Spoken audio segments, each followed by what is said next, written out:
91 സങ്കീർത്തനം. അത്യുന്നതൻ്റെ മറയിൽ വസിക്കുകയും സർവ്വശക്തന്റെ നിഴൽക്കീഴിൽ പാർക്കുകയും ചെയ്യുന്നവൻ യഹോവയെക്കുറിച്ച്, അവൻ എൻ്റെ സങ്കേതവും കോട്ടയും, ഞാൻ ആശ്രയിക്കുന്ന എൻ്റെ ദൈവം എന്ന് പറയുന്നു. അവൻ നിന്നെ വേട്ടക്കാരൻ്റെ കെണിയിൽ നിന്നും നാശകരമായ മഹാമാരിയിൽ നിന്നും വിടുവിക്കും. തൻ്റെ തൂവൽ കൊണ്ട് അവൻ നിന്നെ മറയ്ക്കും. അവൻ്റെ ചിറകിൻ കീഴിൽ നീ ശരണം പ്രാപിക്കും.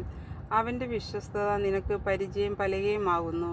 രാത്രിയിലെ ഭയത്തെയും പകൽ പറക്കുന്ന അസ്ത്രത്തെയും ഇരുട്ടിൽ സഞ്ചരിക്കുന്ന മഹാമാരിയെയും ഉച്ചയ്ക്ക് നശിപ്പിക്കുന്ന സംഹാരത്തെയും നിനക്ക് പേടിപ്പാനില്ല.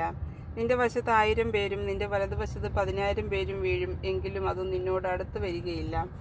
നിന്റെ കണ്ണുകൊണ്ട് തന്നെ നീ നോക്കി ദുഷ്ടന്മാർക്ക് വരുന്ന പ്രതിഫലം കാണും. യഹോവേ, നീ എൻ്റെ സങ്കേതമാവുന്നു. നീ അത്യുന്നതനെ നിന്റെ വാസസ്ഥലമാക്കിയിരിക്കുന്നു. ഒരനർത്ഥം നിനക്ക് ഭവിക്കുകയില്ല, ഒരു ബാധയും നിന്റെ കൂടാരത്തിൽ അടുക്കുകയില്ല. നിന്റെ എല്ലാ വഴികളും നിന്നെ കാക്കേണ്ടതിന് അവൻ നിന്നെക്കുറിച്ച് തൻ്റെ ദൂതന്മാരോട് കൽപ്പിക്കും. നിന്റെ കാൽ കല്ലിൽ തട്ടിപ്പോകാതിരിക്കേണ്ടതിന് അവർ നിന്നെ കൈകളിൽ വഹിച്ചുകൊള്ളും. സിംഹത്തിന്മേലും അണലിന്മേലും നീ ചവിട്ടും. ബാലസിംഹത്തിനെയും പെരുമ്പാമ്പിനെയും നീ മെതിച്ചു കളയും.